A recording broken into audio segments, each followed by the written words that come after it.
nunca se había visto en otros sexenios. Desde la mañanera se marcaba línea a los jefes de comunicación social de todas las dependencias públicas federales, y yo creo que también en buena medida de algunos estados.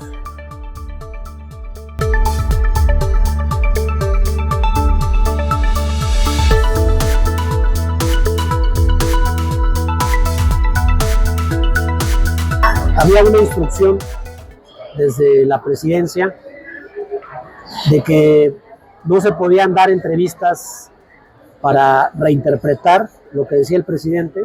Como además se ponía esto en YouTube y se ponía en los podcasts de Spotify y de otras plataformas digitales, no había manera de que se reinterpretara desde adentro, ¿no?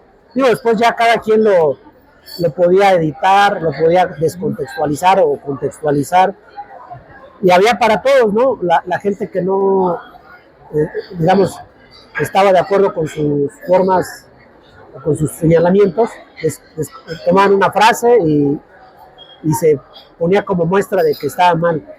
Y los que estaban a favor tomaban otra frase y hacían ver que estábamos en lo correcto. Más que un modelo de comunicación, yo diría que es un estilo de comunicación. Okay. Un modelo, digamos, requiere un montón de elementos pues muy técnicos, y hay que cumplirlos a cabalidad. Sí. No es el caso. Yo creo que es un estilo. Decir que vas a dar una mañanera como lo hizo el expresidente López Obrador, se oye bien, pero conseguir quórum, conseguir que eso tenga impacto o genere agenda como él lo hacía, es muy difícil. No lo pudo hacer esta Xochitl. La mañaneta, invirtieron muchísimo dinero, alquilaron un salón que les costaba 50,000 pesos por día. Es lo que se publicó. Al principio tuvieron mucho quórum y muchísimo interés, pero a partir de la segunda mañaneta ya no había personas y esperaban más bien el boletín. Cuando tú eres un personaje de la vida pública y tienes, digamos, ciertas posturas políticas,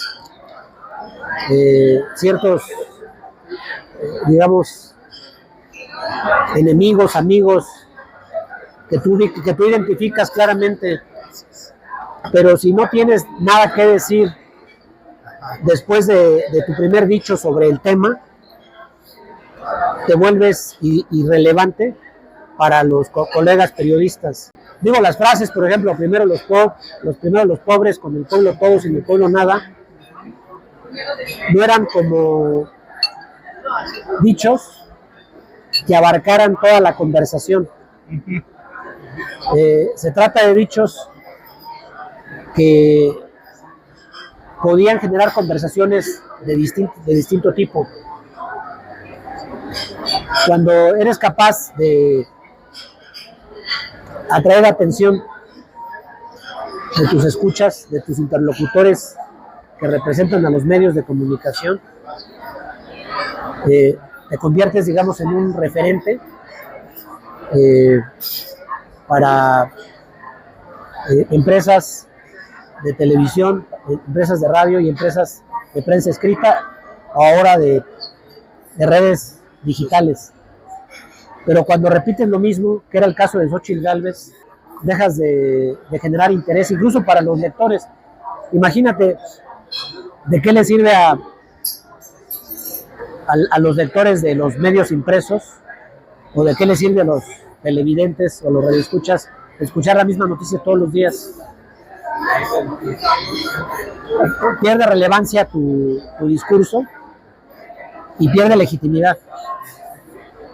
Y la peculiaridad de las mañaneras es que cada día había un tema distinto, en parte con los temas que los propios medios generaban, con las noticias que los propios medios generaban, o con los problemas sociales, políticos, económicos que aparecían todos los días.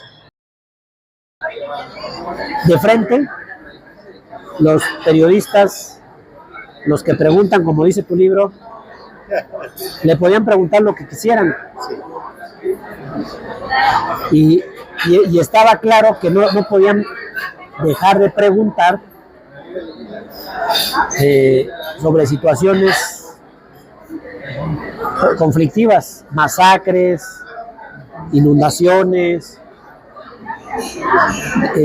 cerros desgajados, carreteras. O sea, había, digamos, temas reales sobre los que se podía uno enterar siendo televidente, siendo radioescucha, de lo que se decía en la mañanera. Las noticias, los hechos, si no son explicados o si no eran explicados por el presidente, no tenían el mismo peso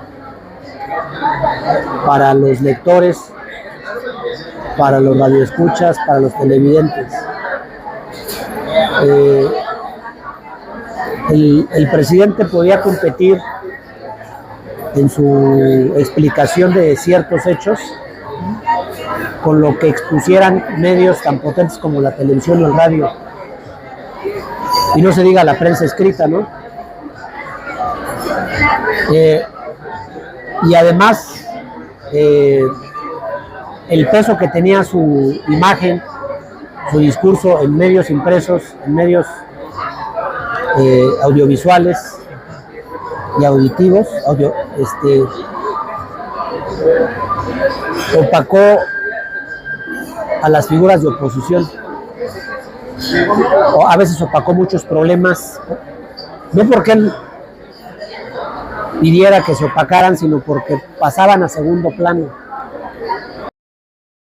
Cuando pasó lo de la filtración de Guacamaya Leaks, que se habló de la salud, que se habló de cómo un cuartel militar le vendía armas a los narcos y de muchos otros graves asuntos, el asunto quedó diluido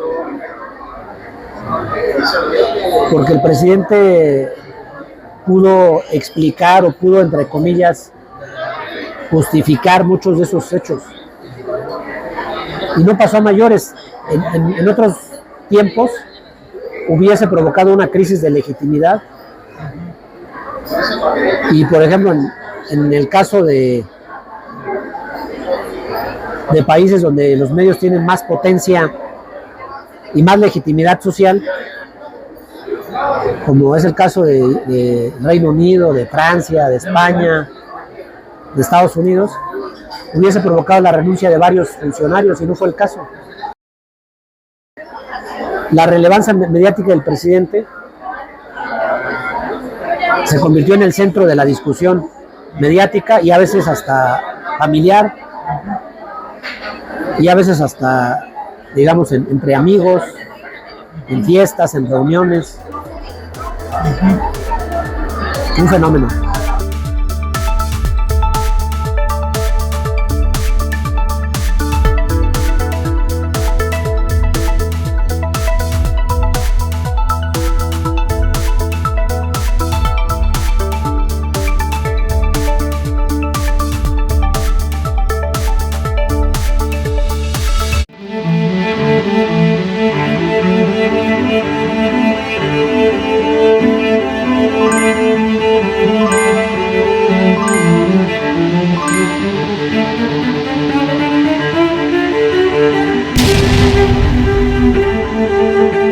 Thank you.